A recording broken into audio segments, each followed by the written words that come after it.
دانشجوها منابع نامحدودی دارن. کتابخونه، استادا، کل اینترنت و خلاص چیزهای دیگه. زندانیا هیچ چیزی ندارن، نه اینترنتی، نه مشاوری، فقط یه چهاردیواری و شاید اگه خوششانس باشن یه دونه کتاب. حدس بزن کی سریعتر یاد میگیره. با اینکه غیر قابل باوره، اما مالکوم ایکس اینو ثابت کرد.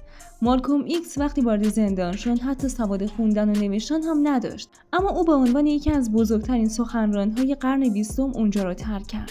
اما این چطوری ممکنه؟ اون تمام فرهنگ لغت رو با دست رو نویسی کرد، هر کلمه، هر تعریف، هر صفحه، خلاصه همه رو. زندانیا چیزی میدونن که استادهای بزرگ دانشگاه هم نمیدونن. در واقع یه چیز نه، 3 چیز. بیاین اول به اصول یه نگاه بندازیم. آدمایی با عملکرد بالا سریع گواهینامه میگیرن، سریعتر تایپ میکنن، خلاصه همه چیزو سریعتر یاد میگیرن و سریعتر از آدمای دورشون ترفیع میگیرن. من الان دقیق بهت میگم که آدم با عملکرد بالا یعنی چی. و در آخر این ویدیو تو دیگه هرگز به روش‌های قبلی سعی نمی‌کنی چیزی رو یاد بگیری. درس اول، سم‌زدایی دوپامین. تو آزادی داری که به هر جایی بری، پس ذهنت به هیچ جا نمیره. گوشیت زنگ میخوره، تلگرامت نوتیف میده، سریال مورد علاقت قسمت جدیدش اومده، همش رفیقات از اینستاگرام برات پست میفرستن، ویدیو آموزشی میبینی اما گوش نمیدی، کلاً از همه کارا تفره میری. حالا فرض کن اینترنت نباشه. در واقع لازم نیست فرض کنی، چون همین چند روز پیش اینترنت نبود. فرض کن گوشیت هم نیست و کلاً هیچ راه فراری نداری. این یعنی زندان. این چیزی که بهت میگم کال نیوپورت اسمشو گذاشته کار عمیق، یعنی تمرکز پایدار و بدون حواس پرتی. مطالعه دانشگاهی کالیفرنیا نشون داد که بعد از یک بار وقفه دقیقاً 23 دقیقه طول میکشه که دوباره به طور کامل تمرکز کنی. یه متخصص به طور متوسط هر 3 دقیقه یک بار دچار وقفه در کارش میشه. یه مصاحبه کوتاه ذهنی انجام بده، متوجه میشی کلاً تو هیچ وقت واقعاً تمرکز نمی‌کنی. اما بدترم میشه یه دانشجوی معمولی هر چند ثانیه دچار وقفه میشه. مغزت به دوپامین ارزون معتاد شده. ضربات سریع، جایزه‌های آسون، شوک‌های لحظه‌ای. اما زندانی‌ها این گزینه رو ندارن. اونا واقعاً ذهنشون انگار دوباره سیم کشی میشه. دامنه توجهشون از نو بازسازی میشه.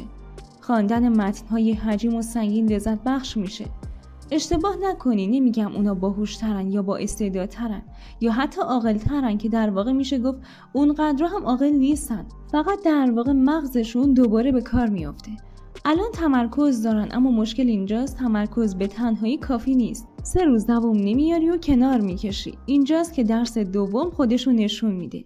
درس دوم، یادگیری مرگ یا زندگی. تو برای نمره درس میخونی، شاید هم برای شغل، اما اونا درس میخونن که زنده بمونن. بیشتر زندانیایی که محقق میشن دنبال مدرک نیستن، اونا دارن به پرونده ها رسیدگی میکنن، درباره حقوقیات میگیرن چون که وکیلشون به درد نخوره.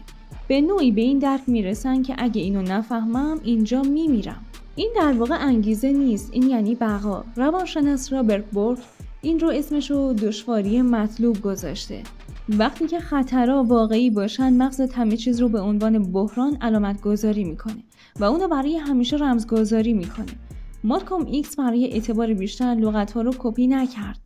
این کار رو کرد چون نمیتونست نامه‌ای بنویسه. شرم اونو شکست داد. پس خودش رو از نو ساخت، کلمه به کلمه. زندانی‌ها میتونن در طول روز 12 تا 16 ساعت مطالعه کنن، بدون شغل، بدون رفت و آمد، بدون حواس پرتی، فقط زمان بی‌پایان. اونا نفرین رو به یک مزیت تبدیل میکنن.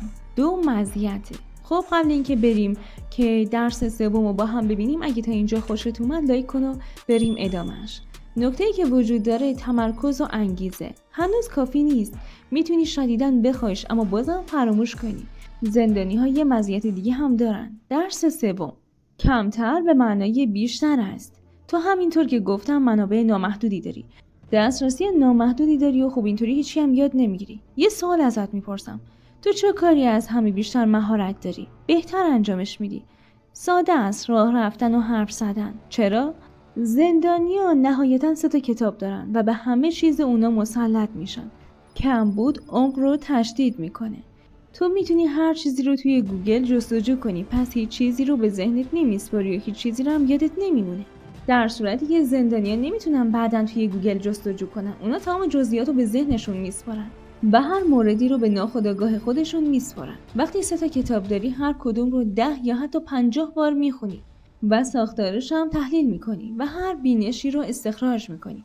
زندانیا اون رو روی دیوارهای سلولشون یادداشت نمیکنن چون یادداشت‌هاشون رو مصادره میکنن. روانشناس آسارو توی دانشگاه کلمبیا این موضوع رو در سال 2011 ثابت کرد و اسمش هم اثر گوگل گذاشت. مغزت از ذخیره هر چیزی که میتونه بعداً دوباره بهش دسترسی داشته باشه خودداری میکنه. چرا وقتی میتونه جستجو کنه به ذهنش بسپاره؟ و همینطور خاطره‌هات، درس‌هات و هر چیزی که بشه توی گوشیت ذخیره‌اش کرد و ذخیره میکنی و زنده میمونه. اما برای زندانیا توی مغزشونه. پس اونا واقعا یاد میگیرن، نه تصویری، نه یادداشت، فقط یک کتاب و مغزشون. و این محدودیت دقیقاً همون چیزیه که باعث ماندگاری میشه. اما نکته اینجاست، شما میتونید از این روش‌ها استفاده کنید. بدون حواس پرتی، خطر بقا و تمرکز عمیق، چه در حال مطالعه برای کنکور باشی، چه برای مصاحبه، چه در حال یادگیری برنامه‌نویسی باشی یا کسب و کار، این اصول به کارت میاد. میتونی ویدیو رو لایک کنی و از روش رد بشی و فردا هم کلا یادت بره. اما بهت پیشنهاد میکنم واقعا ازش استفاده کنی، ویدیو رو دانلود کنی و شروع کنی به تک تک چیزایی که گفتم عمل کنی، چیزی که از دست نمیدی. فقط سعی کن که 30 روز پایبند باشی. اگرم مشکلت اینه که نمیتونی از گوشی خلاص بشی، به سم‌زدایی دوپامین نیاز داری. اگه این ویدیو رو دوست داشتی و به دردت خورد، فراموش نکنی که با لایک و سابسکرایب به ما انرژی بدی. تا ویدیوی بعدی، خدا نگهدار.